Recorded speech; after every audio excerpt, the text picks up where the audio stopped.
আচরণে নিজেকে তৈরি করতে ভগবান বললেন, সেই ভগবান যেমন মেঘ সৃষ্টি করে আমাদের অন্ন দেয়, তোমার কর্তব্য কি? তুমি ওই অন্নটা ভগবানের অর্পণ করে সেই কারণে সর্বব্যাপী ব্রহ্ম সর্বদাই লোকে প্রতিষ্ঠিত আছে। নৈব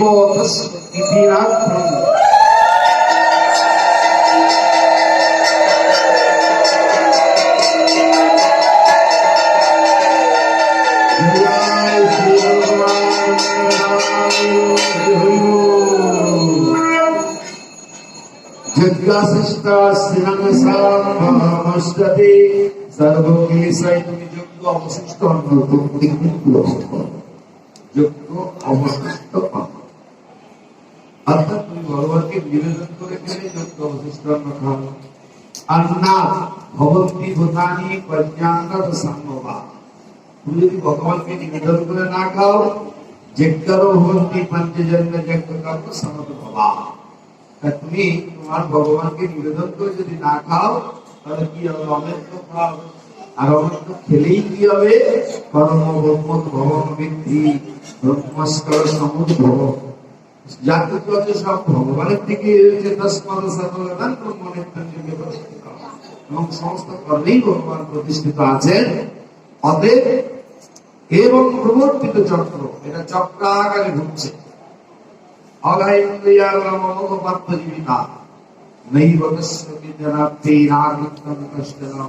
তাই হে পার্থ, যে ব্যক্তি প্রবর্তিত সৃষ্টি কর্মের অনুসরণ করেন, তিনি আত্মচিত্ত এবং তার আত্মা সন্তুষ্ট থাকে।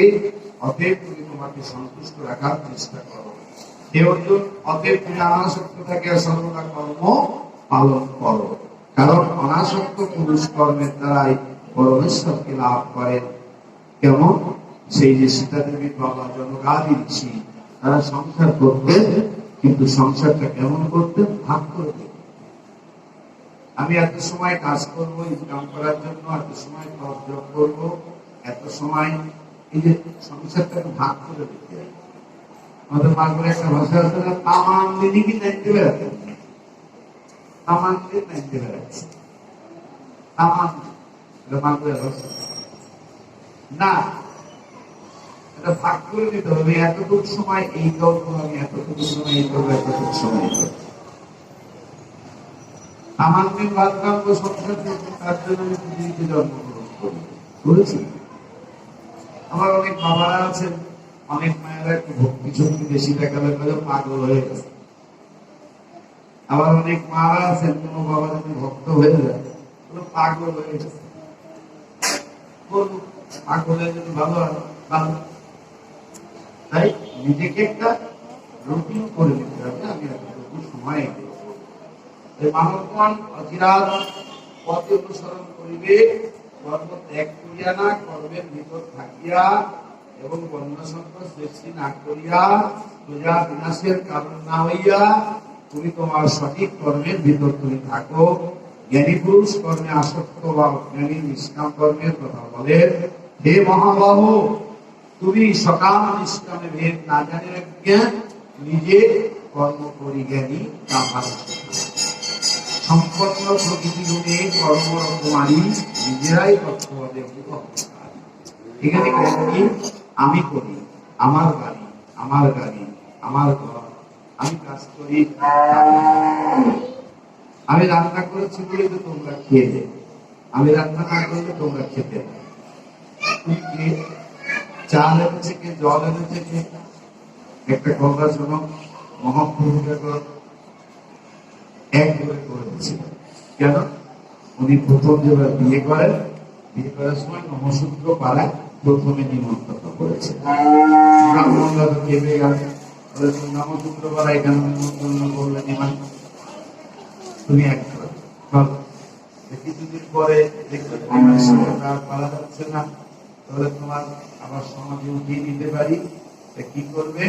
তো বললেন সোনার থালা দিতে হবে, উপর বিলাস আর ভালো মন্দ দিতে হবে। ঠিক আছে, সবাই আসলেন। এখন আগুন নেই, জল, জল আছে কোথায়? ওই অবুল্লা কাজী বিধান দিল কি জল উঠানো যাবে কিন্তু মাটির যে পাত্রকে স্পর্শ করা যাবে। ভগবতদেবকে বলে শিগগির বাতাস স্পর্শ হয়ে যাবে, বলে আগুন, বলে হরিদাস ঠাকুর, কোথাও আগুন নেই, বলে হরিদাস ঠাকুর ফু দিল। এই ঘটনাটা হলো এই যে আপনি আচরণশীল হন কিন্তু আপনি ভুলগুলো মনে করেন। আপনি রান্না করছেন বলেই আপনার সংসার চলছে তা না, আপনার সেই পরমেশ্বর তিনি আছেন, তিনি সব শয়নে স্বপনে দিবানিশি জাগরণে ভালো মন্দ সবকিছুই এলো জ্ঞানীর লক্ষণ। অনুসরণ করে কর্মবন্ধনায় মুক্তন আর দোষ দৃষ্টিযুক্ত মূর্খ, এই সেই অনুসরণ না করে তারা জ্ঞানহীন ব্যক্তিদের নষ্ট বলিয়া জানে না। অতএব সেই সকল কর্মচালিত পাপ মোচন হয় ভগবান বললেন ইহা রজগুণ সম্পন্ন, এবং এই রজগুণ সম্পন্ন ব্যক্তিরা জৈনিক শত্রু হে বন্ধু জ্ঞানীর চিরু শত্রু অগ্নিকুল্য কামী জ্ঞানকে আচ্ছন্ন করিয়া রাখে। ইন্দ্রিয়মান মন বুদ্ধি কামে আস্তর করিয়া খ্যাত, ইন্দ্রাদিগের দ্বারাই কাম জ্ঞানকে আচ্ছন্ন করিয়া জীবকে মোহিত করে। অতএব হে বরশ্রেষ্ঠ, তুমি অগ্রে ইন্দ্রিয়গণকে বশীভূত করিয়া জ্ঞান বিজ্ঞান নাশকারী সেই পাপকে বিনাশ করো। ইন্দ্রিয়গণ শ্রেষ্ঠ বলিয়া কথিত, তাই ইন্দ্রিয় হইতে মন, মন হইতে বুদ্ধি, বুদ্ধি থেকেও তিনি সর্বশ্রেষ্ঠ। হে মহাবাহ, তুমি বুদ্ধি দ্বারা মনকে সংযত করিয়া বুদ্ধি অতি আত্মার এই স্বরূপ অবগত হইয়া দুর্জয় শত্রু আমাকে নাশ করো। অতএব তুমি বুদ্ধির দ্বারাই, এই বুদ্ধিটা হলো জ্ঞান, এই জ্ঞানটা সঠিক জ্ঞানে তুমি যদি পরিণত করতে পারো তাহলে তুমি তোমাকে সংযম করতে পারবে। আর পৃথিবীতে যদি সংযমী না হতে পারেন, সংযমী পুরুষ সংযমী নারী হলো একমাত্র কৃষ্ণ সেবার যোগ্য। আর সংযমীটা কি? সমস্ত ইন্দ্রিয়কে সংযম করা, কাম ক্রোধ লোভ মোহ হস্ত পদ চক্ষু কর্ণ নাসিকা। এই যে উপবাস করেছেন একাদশীতে, এই একাদশীতে উপবাস করা মানে না খেয়ে থাকা না, একাদশী মানে না খেয়ে থাকা না, একাদশীর উপবাস মানে নিজেকে সংযম করা। আমার চোখ নাক মুখ কান আমি সমস্ত ইন্দ্রিয়কে কৃষ্ণমুখী করব, ভগবতমুখী করব। আমার দ্বারা যেন কোনো পৃথিবীতে কেউ দুঃখ না পায়, আমি যেন কারো দুঃখের কারণ না হই, আমি যেন কারোর চক্ষুষ্ফুর না হই। দিব্যানন্দ দাস বাবাজি মহারাজ চলে আসুন, আপনার সময় হয়ে গেছে। দিব্যানন্দ দাস বাবাজি মহারাজ আপনি চলে আসেন, আপনার সময় হয়ে গেছে। তাই শ্রীমদ ভগবত গীতা উপনিষদ ধর্ম বিজ্ঞান যোগশাস্ত্রে শ্রীকৃষ্ণ অর্জুন সংবাদে তৃতীয় অধ্যায় কর্মযোগ নাম ওম গঙ্গা গীতা সাবিত্রী সীতা সত্যতা ব্রহ্মাবলী ব্রহ্মবলী সুন্দর মুক্তির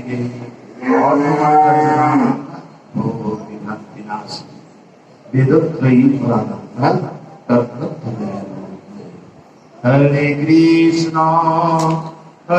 কৃষ্ণ কৃষ্ণ কৃষ্ণ হরে হরে হরে রাম রাম রাম হরে হরে। সবাই বলে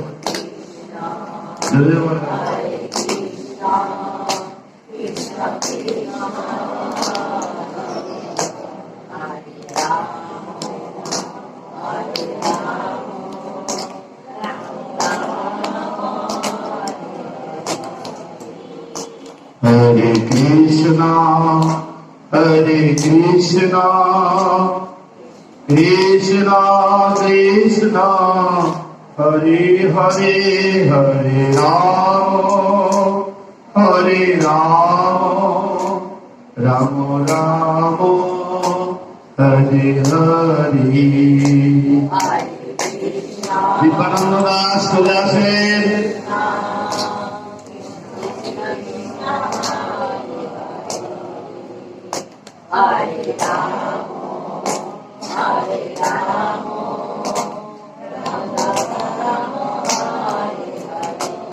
কৃষ্ণ কুমার যদি বলে একবার, কৃষ্ণ ভগবানের কাছে বললেন, কৃষ্ণ যদি হই তোমার বলে একবার। যদি কেউ ভগবানকে দুই হাত করে বলে যে হে গোবিন্দ আমি তোমার বল,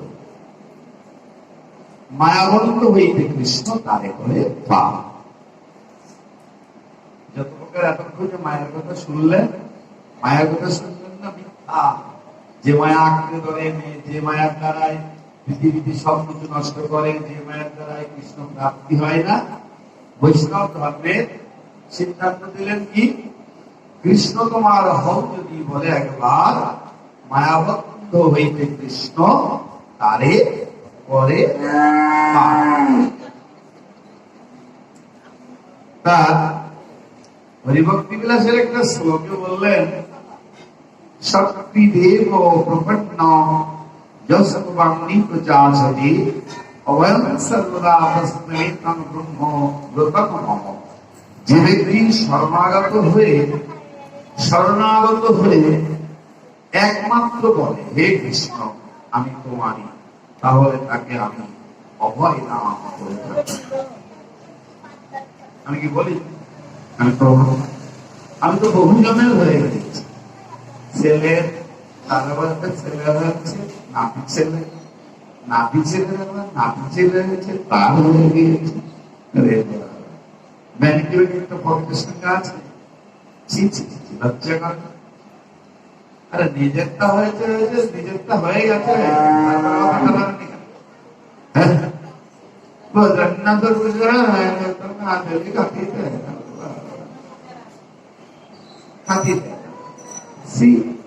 লজ্জা করা উচিত। বললেন শরণাগত হয়ে। এই শরণাগত শব্দের অর্থ কি জানো তো? কায় মানে দেহের দ্বারা, মনের দ্বারা, কায় মন এবং বাক্যের দ্বারা, এটাকে শরণাগত। শরণাগত ব্যক্তিকে ভগবান কি করেন, আমি তাদের অভয় নাম করি। ভক্তি মুক্তি সিদ্ধিগামী সুবুদ্ধি যদি হয়, গাঢ় ভক্তি যোগে তবে কৃষ্ণের ভজা। কাম লাগি কৃষ্ণ ভজে পাই প্রেম সুখে, তাহার প্রমাণ দেখো ভাগবতে। সুপর্ণাখা রাক্ষসী রাম ভগবানের দেখি, মনে মনে লোভ হইল স্বামীকে বরণ করি। তাই বললেন হে রাম ভগবান তোমার স্বামী রূপে যেন পান। রাম ভক্ত কি করলেন, নাক কেটে দিয়ে নিবেদন করে রাখলেন, এটি রক্ত পুষ্পে রামচন্দ্রাই নম বলে। আপনারা ভেটে পাড়ার করেছেন, ওই এলাকা থেকে ভেটে পাড়ার করেছেন, ভেটে পাড়া আমাকে 10,000 আইসি আইসি বলেন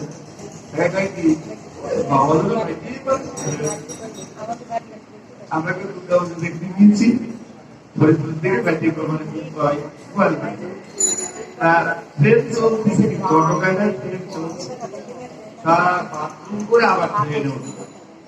তারপরে রাস্তার ধারে দিশে গলা গাছ, পিছিয়ে গলা ছিলাম, তাও ট্রেন যাচ্ছে না।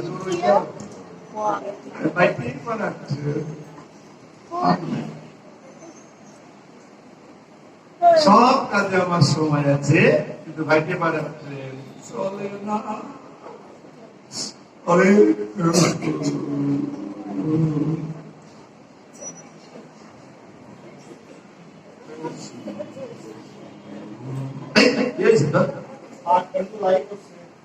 কি হয়েছে?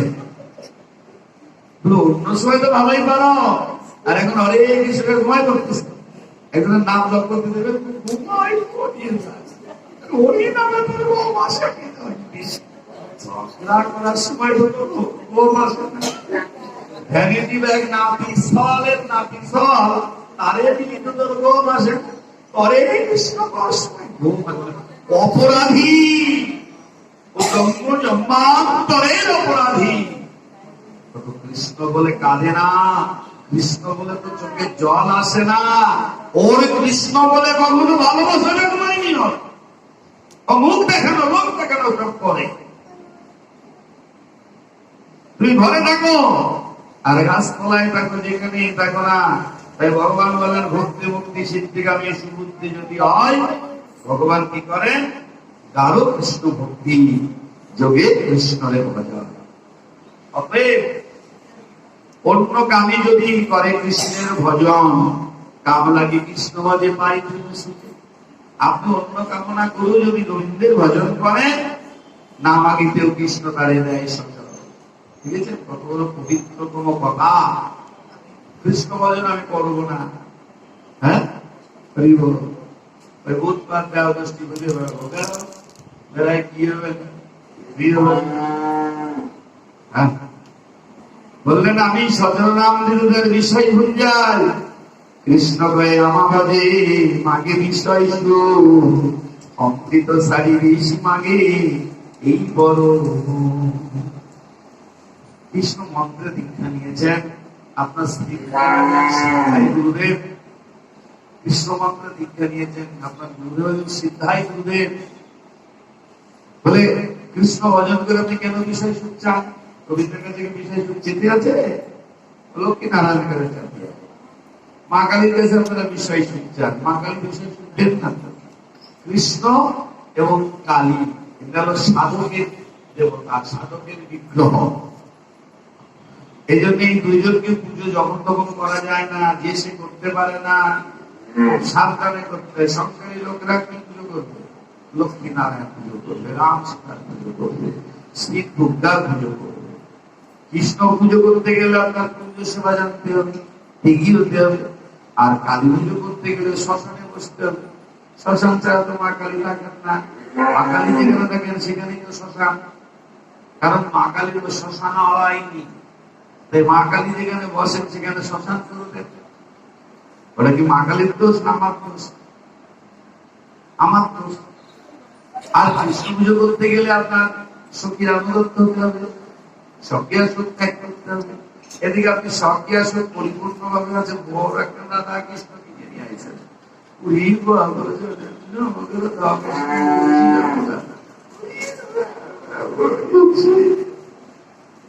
বড় একটা দাদা কৃষ্ণ বর্ষায় দিচ্ছেন, হবে নাকি? হবে না তো। তাই বলতেছেন ভগবান কৃষ্ণ গায়ে আমার ভজে মাগে বিষয় সুখ। প্রত্যেকদিন কৃষ্ণের জন্য তুলস দিচ্ছেন, ফুল দিচ্ছেন, বলে বলতেছেন আমাদের জামা মোটে দেখতে পারে না, মানে এই গোবিন্দর জন্য মৃত্যু হয়, একবার স্মরণা বেড়ে ফেলে দাও। তুলসী দিচ্ছেন কিন্তু আমার গোবিন্দের জন্য। গোবিন্দের কাছে প্রার্থনা করতেছেন আমার কোনো আমার মোটে দেখতে পারে না, ওই বিধবার লোকটা আমার বাড়িতে ওদের মরে। ভগবান বলতেছেন যে কৃষ্ণ ভজে আমার ভজে মাগে কি বিষয় সুখ, অমৃত সারি বিষ মাগে এই বড় মুখ। সে বড় মূর্খ ব্যক্তি। অমৃত সারি আমি বিদ্য সেই মূর্তি বিষয় কিনে দিব, সচল নাম বিদুরি বিষয় ভুঞ্জাইব। আমার পরম দয়াল গোবিন্দ কত করুণা। যদি কেউ আমার কাছে বিষয় চায় আমি তার বিষয় দিই, আমি নিত্য বিষয় কেনে দিব। এই জন্য কৃষ্ণ ভক্তের অভাব। আর যে কৃষ্ণ ভজন করে, যে কালী ভজন করে, তাকে চরম অভাব। দেখবে তার ঘরে চাল থাকে না। আমরা এই কালা সাধু দেখেছি, তোমরা কারণ দেখেছি, ওর আগেকার লোকরা দেখেছে কালা সাধু। উনি বড় সিদ্ধাই সাধু ছিলেন, খুব সিদ্ধাই ছিলেন, কিন্তু ওনার প্রচারটা হয়নি। ওই উল্লাখ্যাক মেয়ে জন্মাইছিল, জোর করে বিয়ে দিয়েছিল টুরি এক ব্রিটিশ সরকার। উনি বিশাল সুচিয়ারা, ওনার জোর করে রক্ত আমার করেছিলেন, আমার জন্য বিয়ে দিতেই পারি। হ্যাঁ ঘটনা বলবো না, বলবো না। কালা সাধু তিনি ছিলেন সিদ্ধাই সাধু, মা কালী। ওনার বাড়ির এখানে শ্মশান, কালী পুজো করলেই বাড়ি শ্মশান, মার কিন্তু শ্মশান থাকে না, আমার দোষ নেই। এই জন্য বাড়ির ফাঁকে কালী পুজো করতে হয়, বাড়ির ভিতর কালী পুজো করতে হয়। এটাকে ছোট করা হচ্ছে নাকি? কালী পুজো কৃষ্ণ পুজো করি, এবং কালী সাধনা কৃষ্ণ সাধনা হলো সাধকের ব্যাপার, সাধারণ করতে পারবে না। কালা সাধুর ঘটনা শোনো। ঘরে চাল নেই, ডাল নেই, কিন্তু বিধান সেই নির্বিকার, কোন বিকার ঠাকুর আনতে যেতাম, আর কার্তিক ঠাকুর আনতে যেতাম, আর হোমিওপ্যাথি ওষুধ খেতে যেতাম। ওনার স্ত্রী ওনাকে এমন পরিমাণে গালিগালাজ করছে, তার মধ্যে ওনার কিছু কম না। অনেকক্ষণ পরে ওকে আর কি বলবো, ও তোমাকে ঠিকই বলছে, ওকে আমি কি বলবো, তোমাকে ঠিকই বলছে, এত নীতি। তবে আমি বিজ্ঞ সেই মুরগি বিষয় সঞ্চালনা আমৃত দিয়ে বিষয় যাই। কাম লাগে কৃষ্ণ ভজে পাই, কামনা করেও যদি কৃষ্ণ ভজন করে তার কি হয়, তার সব কিছু চলে যায়। সংসার ভবিতে কোন ভাগ্য, সংসার ভবিতে কোন ভাগ্যে কেহ করে, নদীর প্রবাহে যেন কাষ্ট লাগে দিয়ে হরিভজন বাদ দেওয়া যাবে না, হরিভজন লেগেই থাকতে হবে। লাগতে লাগতে একদিন কি হবে, নদীর ভিতর যদি পড়ে থাকে, শ্যাওলা পড়তে পড়তে একদিন ডুবে যাবে। তদ্রুপ আমার এই দেহ কারখানা, ও তো একবারে প্রেম ভক্তির সাগরে ডুববে না। তবে প্রেম ভক্তির বাজারে ছেড়ে দাও, সাগরে ছেড়ে দাও, সাধুগুরু বৈষ্ণবের চরণ ধরি আমার এই পাপিষ্ঠ দেহে লাগতে লাগতে লাগতে একদিন গৌর বলে প্রেম সাগরে আমার দেহ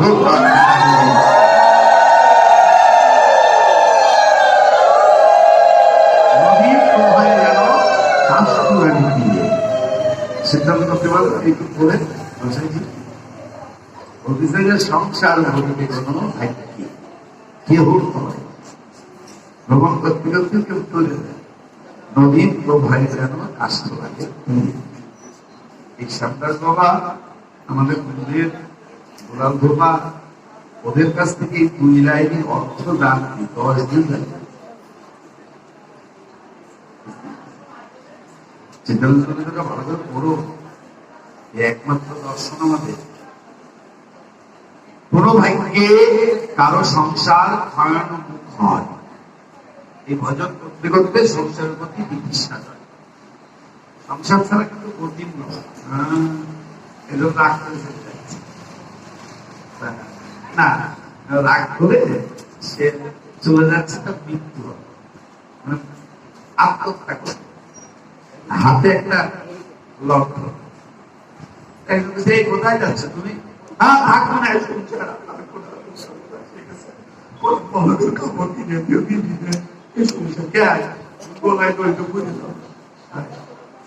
তোমার হাতে লক্ষ্য আমাদের সাপের ভয় আছে, তো সামনে কাউকে কথা কি বুঝলো, ভালো করে বুঝে না। সাপের ভয় কি লক্ষ্য করে মরবে নাকি, মরবে নাকি?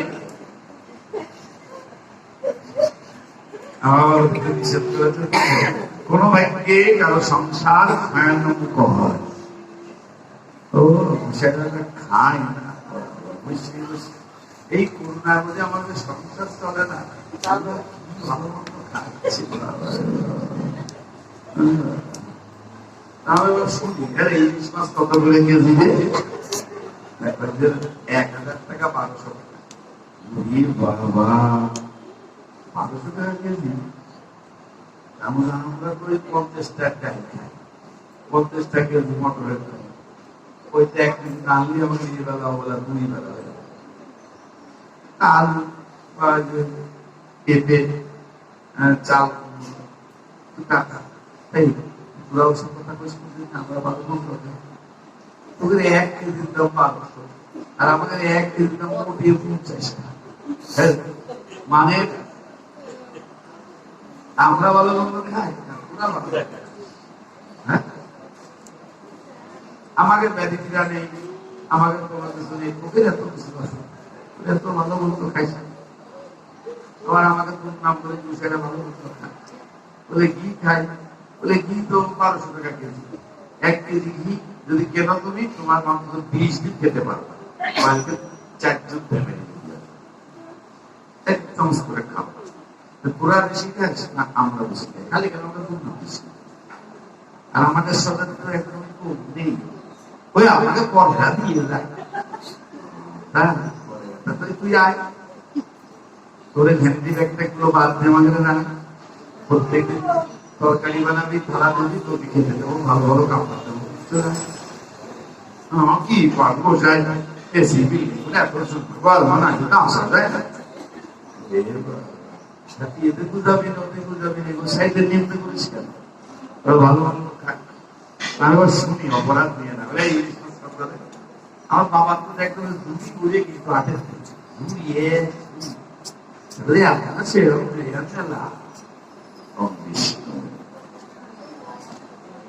কালকে এক জায়গায় গিয়েছিলাম তো দেখি কি আমরা দেখেছি ছোটবেলার থেকে আমাদের বাড়িতে দেখেছি এত টুকটুক জিএল মাছ, আমাদের ঠাকুমা ঠাকুমারা বলতো কেতাইনের দিয়ে ওটা খেলে পরে শরীর সোনা কত করে কেজি, 800 টাকা কেজি, 800 টাকা খালি বলে গায়ে এখন পেঁপে পাওয়া যায়, ভালো ভালো পেঁপে খাও, হ্যাঁ বিভিন্ন তরকারি রান্না করে খাও, ওগুলো খাবার খেতে নেই। তো ভগবান বললেন যে কোন ভাইকে কারো সংসার ভয়ানক হয়, এটা আবর্তিত প্রবর্তিত যে সংসার, মিথ্যা সংসার করছি না, এটা কোন ভাইকে কোন জীবে ক্ষয় মানে এই সংসার থেকে মুক্ত হয়ে যায়। কি করেন? সাধু সঙ্গে তবে কৃষ্ণের উপজয়। আবারও সংসার ছেড়ে চলে এসেছে, স্বয়ংমুখ হয়ে গেছে, ছেড়ে এসে আবার বক্তব্য এত বড় খারাপ জিনিস সংসার। সংসার খুব খারাপ জিনিস। কৃষ্ণ যদি কৃপা করে কোনো ভাগ্যবানে গুরু অন্তর্যামী হয়ে শিখান, তাহার কি শিখান বললেন? কৃষ্ণ উত্তর বললেন, হে উত্তম, ভাগ্যক্রমে আমার কথা কীর্তনাদিতে যে ব্যক্তি শ্রদ্ধা জন্মে এবং যিনি সংসারের একেবারে বিরক্ত নন, আবার খুব আসক্ত নন, তিনি যদি ভক্তি দিয়ে আমাকে পেতে চান, তবে তার সেই ভক্তি যোগ ফলপ্রদ হয়ে থাকে। অর্থাৎ সেই ভক্তি কৃষ্ণ প্রেম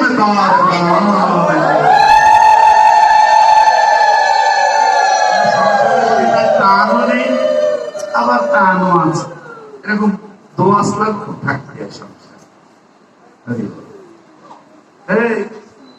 ভাত রাঁধছিস, ও তুমি খাবে, ঠিক আছে রাখছি।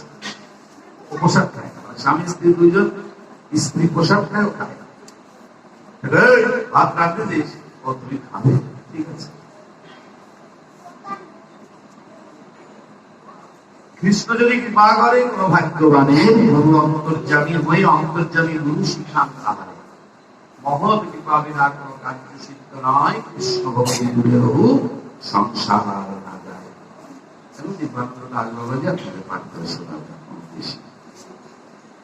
এই সংসার না যায়, এখান থেকে আপনাদের বলবেন মহৎ কৃপা বিনা কার্য সিদ্ধ নয়, কৃষ্ণ ভক্তি দূরে রহু, সংসার না যায়। ও আপনাদের সময় নেই, ঠিক আছে বাবু।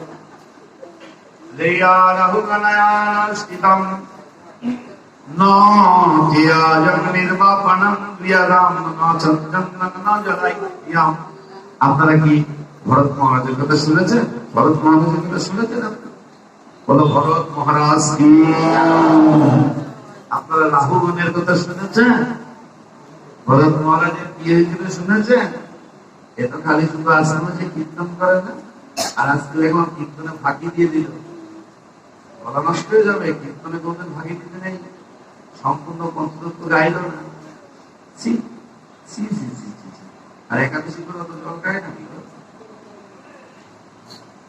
এই শিখাইছে ওম বিষ্ণু ভরত মহারাজ, ভরত মহারাজ কি?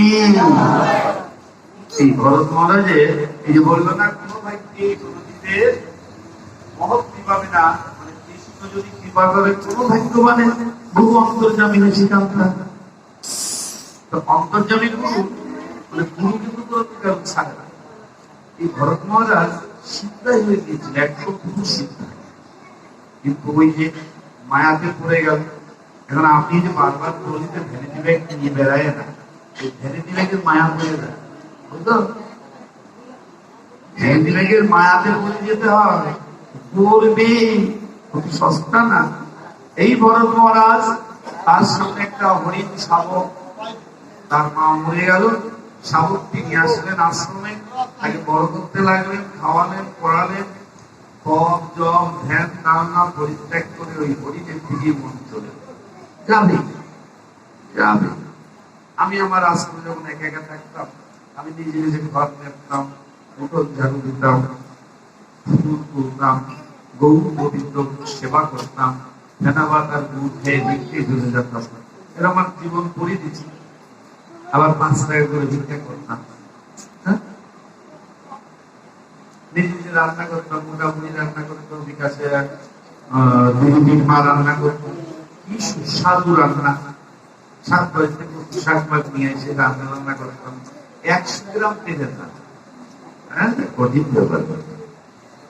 কিন্তু তখন তো আমার ওই ভ্যানিটি ব্যাগ ছিল না, বলতাম লোক, ঠাকুর আমারটা ভ্যানিটি ব্যাগ দাও, ঠাকুর আমারটা ভ্যানিটি ব্যাগ দাও। বাবা রে বাবা, এমন ভ্যানিটি ব্যাগ দিছে আমার ভিড় হয়ে থাকে।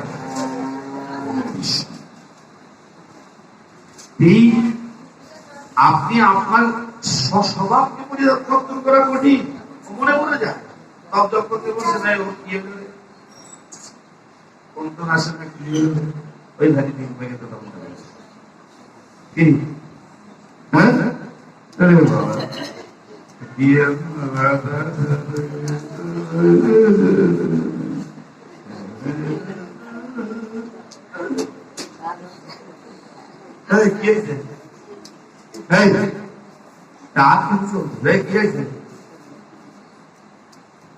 এরকম পরম্পরা নিষেধ। আর আইসক্রিমের মালায় কেউ জপ করবেন না, আমি পায়ে হাত সাথে করবো। সরার গাছের মালা আর আইসক্রিমের মালায় কেউ জপ করবেন। বাজারে যে সরা গাছ আর আইসক্রিমের গাছ, তুলসী গাছের মালায় শ্রেষ্ঠ জপ। মাছ খানার মাংস খান, অনেকে বলছে জানি মাছ মাংস খায় তারা তুলসী মালায় জপ করতে পারবে না, এটা মিথ্যা। ওষুধ খেতে গেলে ভালো ওষুধ খেতে হয়।